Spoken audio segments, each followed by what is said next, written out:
Thank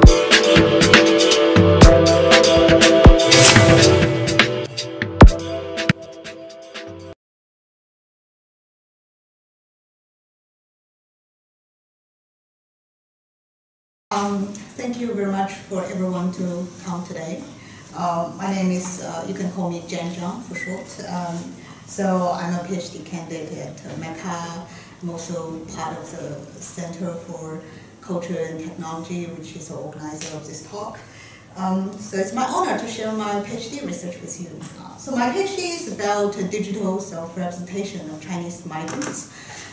In such an era when digital use is so pervasive, I try to look at what digital self-representation can provide to Chinese migrants. So specifically, I look at the practice, media production practice of digital storytelling, in which migrants can share their stories in digital means. So first, I want to introduce what digital storytelling is. Digital storytelling is a practice of media production invented in 1990s. At that time, there was an ongoing community arts movement in the United States. So it was invented by two filmmakers based in California who wanted to change the status quo of people using arts for self-expression. They believed that the ability of self-expression was a central literacy for social participation. But at that time, the ability to express oneself through arts and the right to self-expression through arts was largely controlled by professional artists and artistic authorities. So they designed this digital storytelling workshop to put media experts with lay people who are not very familiar with digital creation, and they let the experts help lay people to create their short videos based on personal experience.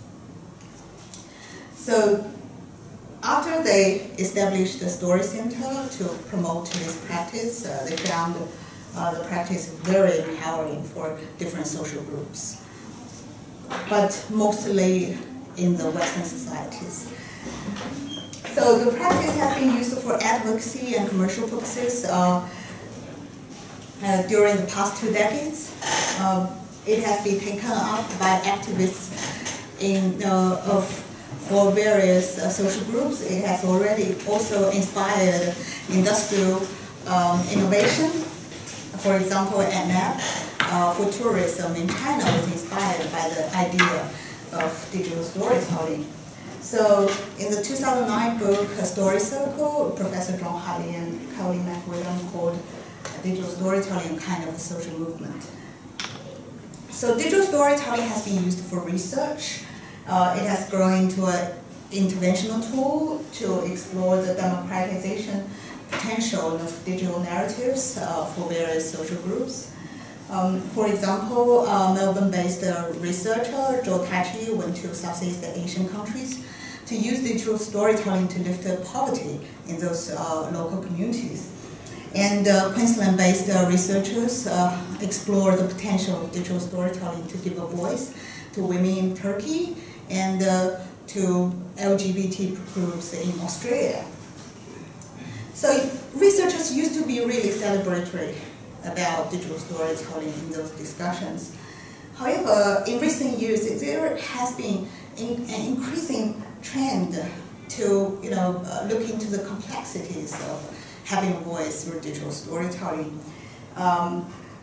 UK-based researcher Nancy Silverman, for example, looked into the BBC digital storytelling project and found that, like many other technology uses, digital storytelling is also a side of power struggle.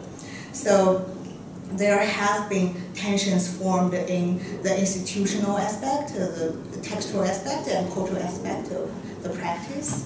And another researcher, Nick Codry, believed that if not conducted appropriately, digital storytelling can well become a practice which is isolated and inconsequential. And the digital stories might be just be retelling the template dominant stories of the society.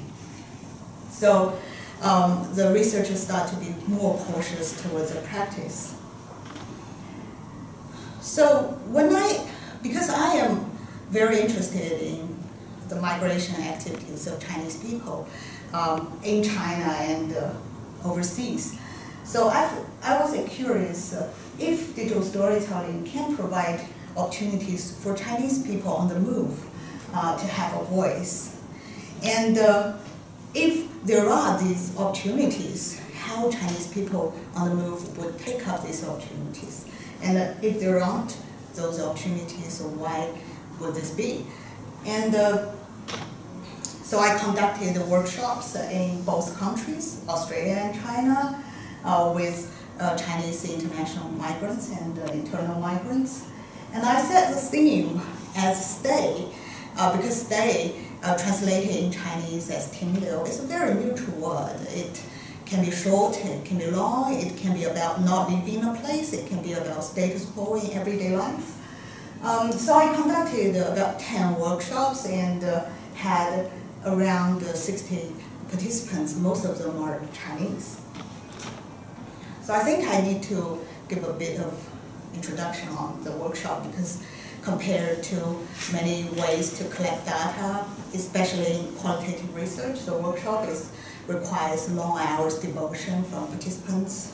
Usually a workshop lasts for 2 afternoons, 8 hours, so it's very intense and quite demanding for participants.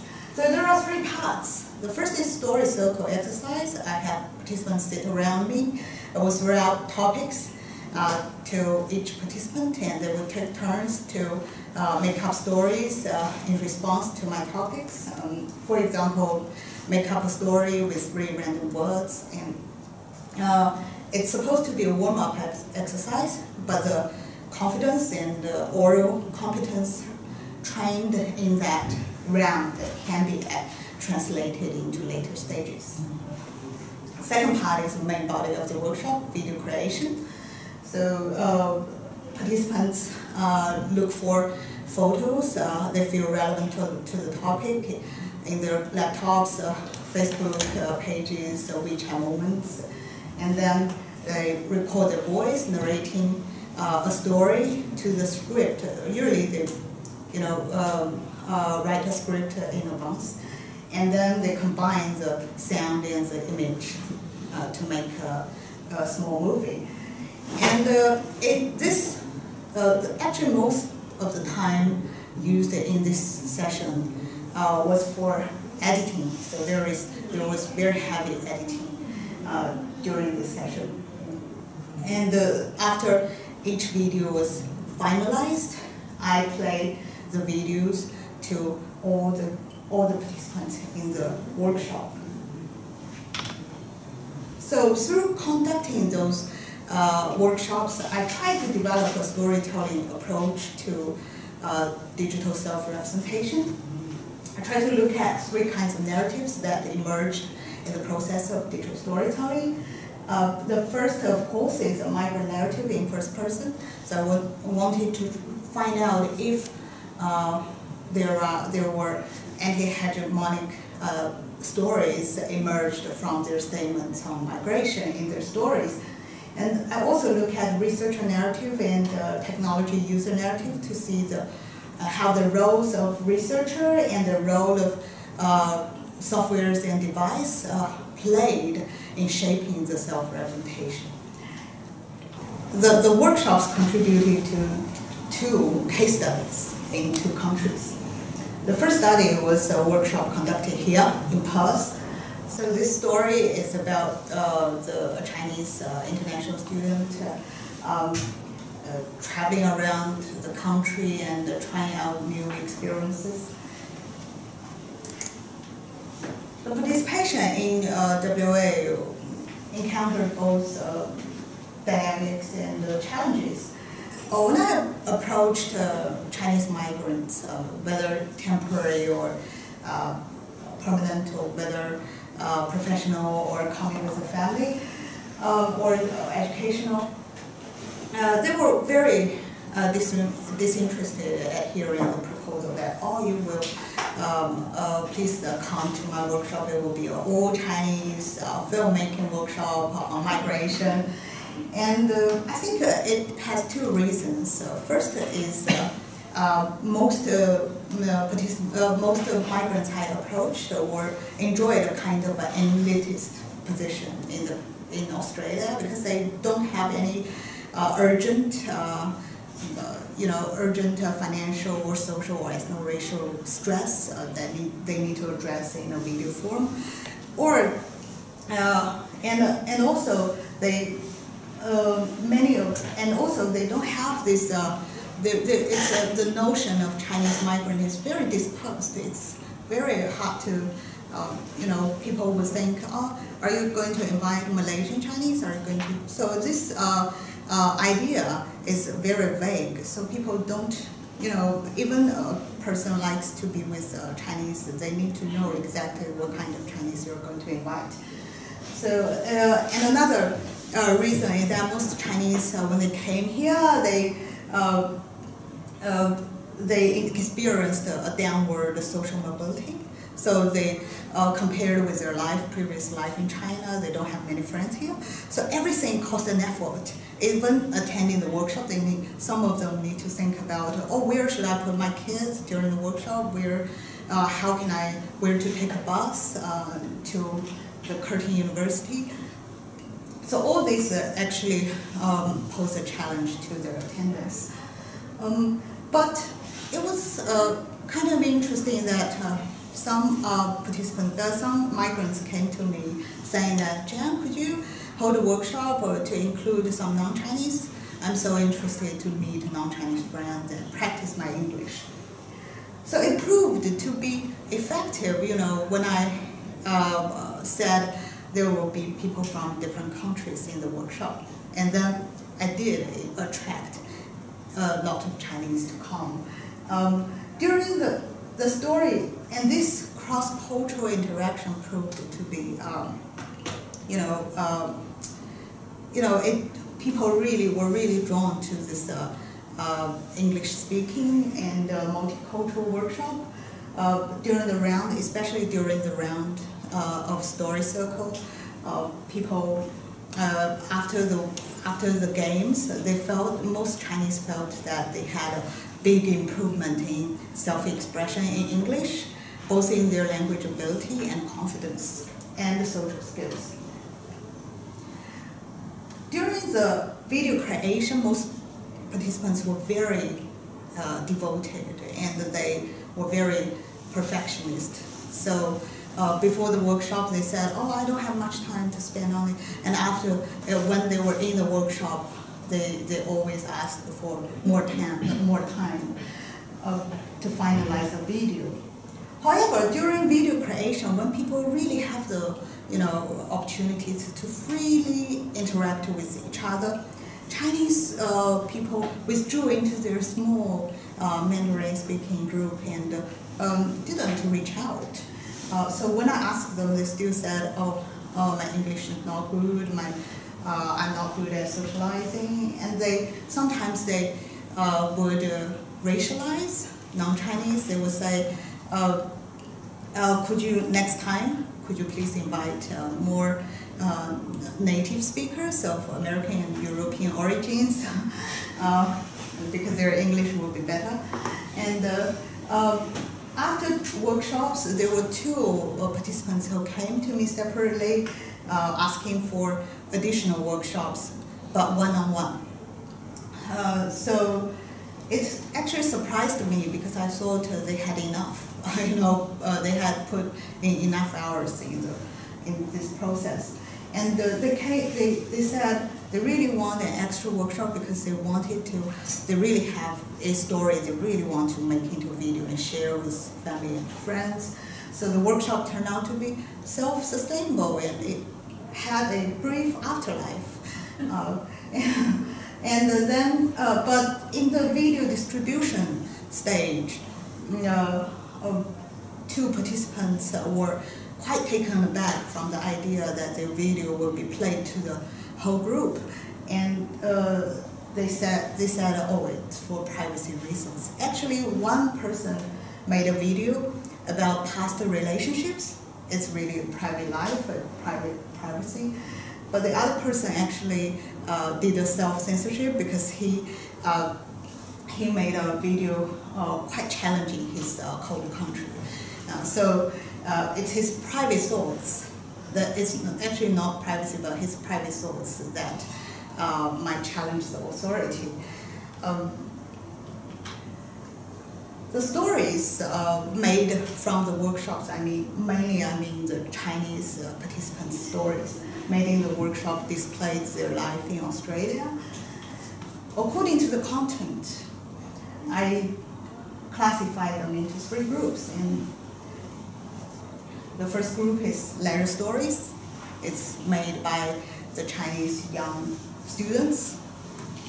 They were very consistent. All of them made letter stories about their letter time, traveling around the country to scenic spots, trying out the local food, celebrating festivals with their Chinese friends.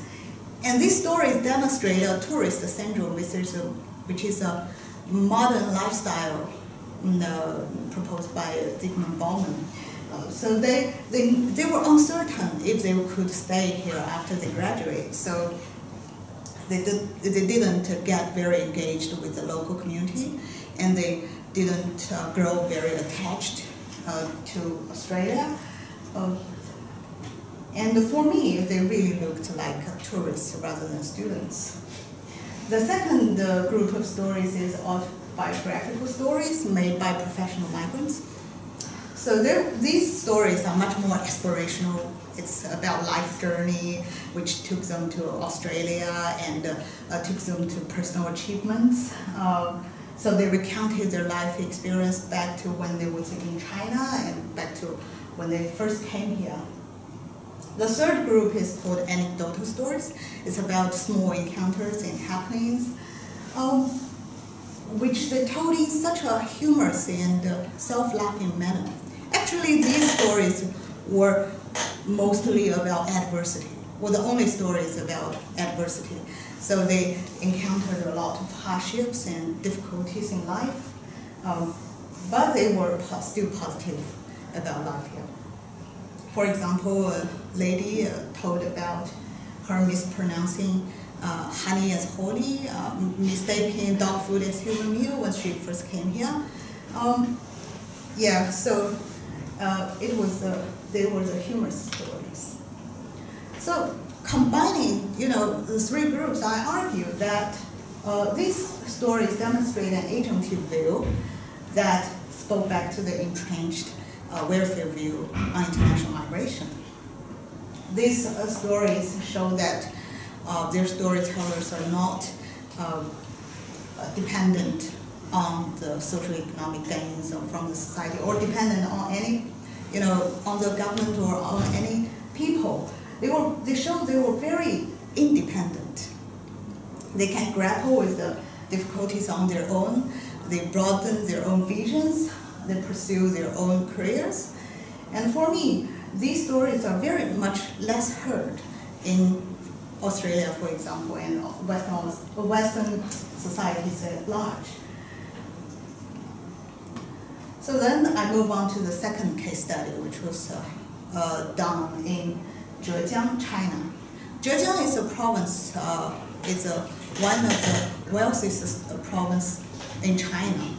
It is located in southeastern coast, the coastline, and it actually saw the first sprout of capitalism in China back in China's Yuan dynasty.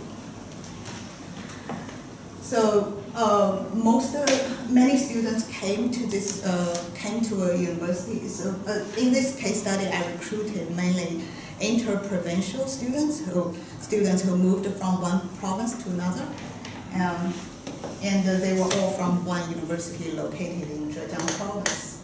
So that's about student coming from a northern province in China to the southern province in Zhejiang, and before she graduated, she went to different cities to look for job opportunities and ideal living environment.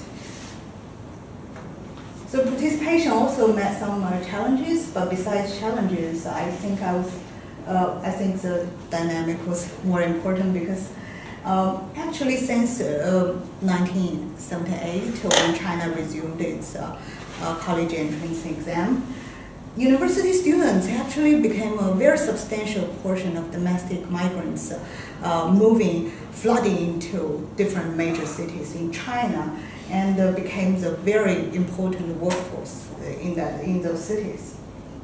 However, local authorities always believe that students are still like tasked and temporary and useless, the non-contributing members of the local society. Actually, because they are well educated, so it has been very easy for them to settle down and get the official permanent residency in the local society. However, in the official discourse, when you mention, actually there is a migrant group called the Chinese university students, people will feel very confused how to categorize them, because in the local discourse, there are only two categories of internal migrants. One is called permanent residency, with holding the official household registration. The other category is floating population, which actually covered a very wide range. It covers university students. It also covers rural migrant workers, who are the most disadvantaged group in the society. So I feel that we do need to single out Chinese university students as a distinctive, as a unique migrant group to talk about their experience and their identity. And they are surely the rightful authors of domestic mobility in China. I also met some challenges. The first was because I was not a student or staff to the university I was visiting. I had a limited access to the equipment. Students had to bring their own laptops and smartphones. Also, it was very hard to recruit media students. That university was media focused, and the students mostly learned their video creation skills when they were in year one. So digital storytelling appeared to them as a very basic, video production activity. Some of them, from a technology-based view, it's not very attractive for media learners. And also there was a privacy issue. A girl came to me saying, it's too private to show to people. Actually, he was afraid that his very straightforward view on internal migration in her story would be challenged by other participants. The stories produced in Zhejiang province remade our ideas about China's southern areas. Before introducing the stories, I have to give you some background of the geo-advantage discourse in China. Now, since China launched its economic reform and opening up policy in 1978 or 1979, the mastermind behind this policy, called China's leader at the time, Deng Xiaoping, proposed a national strategy called letting some people get rich first. So it means he believed that some people, part of the population located in advantageous transportation locations, like along the southern and the eastern coastline, they have more opportunities to attract Western investment and nurture the market economy. So when they get rich, they can transfer their skills and also help the poorer areas in China's inland. So even now, China is now in a post-reform era when the economic has slowed down and many second-tier and third-tier cities has caught up in infrastructure and the job opportunities. So this cause has persistent. These students came to Hangzhou actually with advice from their family, their relatives, and their teachers, saying that, oh, there will be a better life there, you will have better job opportunity. And even in the recent One Belt One Road initiative, geo advantage is still very important. Mr. Xi said, oh, we should make use of the geo advantage of port cities. So this has been a myth. You know, it used to be something really true, really pragmatic, but now it has been a myth that has driven domestic migration till today. There are three groups of stories made. The first I call, according to their destination of migration, I label them as North-South stories, multi-destination and getaway stories. North-South stories is about students moving their life from northern provinces to south. So these stories were about leisure times they spent on going to the theme park in Hangzhou, trying out street food stalls, and traveling to the ancient style tourist towns like Zhejiang.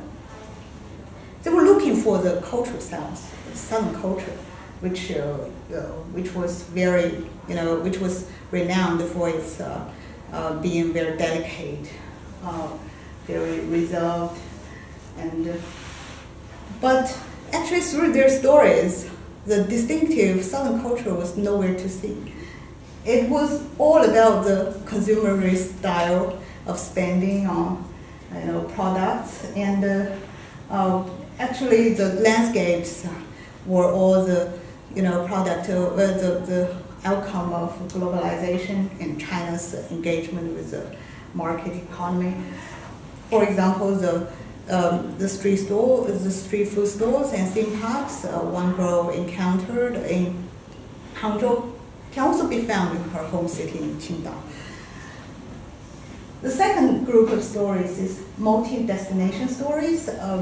These stories are about, just like the story I played to you, are about students before their graduation traveling to cities to look for an ideal place to live in. And the unanimous ending of these stories are no place to settle down, because there are always unforeseeable frustrations, whether people-wise or job-wise or living condition-wise. So it actually makes a counter story to the narrative that a good city is a terminal of happiness, is a grain of pasture. And the third group of stories is getaway stories. A student made a micro documentary using museum photos about the past of his home city. I think it was about the 1970s China. At that time, China was very poor, and people wore very similar clothes, way men, women look alike, and had very few entertainment activities. People went to theater, market, sports meeting together. However, for that student born after 1995, he felt it was attractive to him compared to today's life, and he felt people were at that time were spiritually purer and were not so materialistic. So he said he would refrain from settling down in major cities. He would rather choose a smaller city. So all these stories combined demonstrate a decentering move from the geo-advantage myth that I just introduced. And it mostly tells that people, they all have choices, and they don't need to base their choice just on the cities. So I believe through this storytelling activity, digital storytelling is potential to be a practice of cultural citizenship for migrants. Despite those challenges and constraints, digital storytelling provided Chinese migrants with quality access to new media technologies.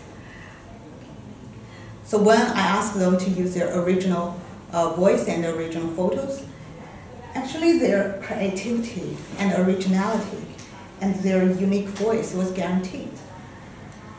And because of the technology advancement, we don't need to rely on computers, so we can use smartphones, can use laptops. So the institutional support of a device actually was not that important as before, and so institutions doesn't enjoy the privilege of intervening in this activity. And I think it's also interesting that it mobilized the people's digital archives, because after we randomly take photos on a daily basis, we barely have an opportunity to look back on those photos again. And those photos' meaning-making life actually was very short. But in this digital storytelling, the meaning-making was extended, and people start to reflect and be critical with those, photos and the random act of photography. And the energy during the workshop was contagious, was very, it formed a kind of synergy that moved everyone to try their best. And in the stories, I believe the migrants portray themselves not as recipients of welfare, but they laid claims to dignity and visibility. This was consistent with Roseldo's arguments on cultural citizenship, although that argument was specifically oriented towards Latino Americans. So in these stories, they show their distinctive, unique experience, and it was really the first step before, the wide acceptance of mutual difference in the public realm. And by creating their own original symbolic resource on migration, they became self-informed citizens rather than being informed by experts and authorities. And it's very important at the end of the activity, they do affirm that they are migrants and they are the rightful speakers on the topic of migration. So I think that tells us that this participatory practice should be a sustained effort rather than a one-off thing. So there are, things we need to think about in further research on this practice, because we rarely think about how to experiment with different non-digital resources. We always think of upgrading the technology for the practice, but we can incorporate more local elements into the practice and also make the practice in different forms, not necessarily in a workshop form. And also the privacy concern was very notable in both case studies. It's not just about the safety of the online environment. It's also about the human instinct of being afraid to be disagreed with. But, by, like Michael Casey said the other day, this is by establishing this echo chambers, we only share with the stories with like-minded people. It's not good for us to eliminate the bias on issues. So that's all about my research. Thank you very much.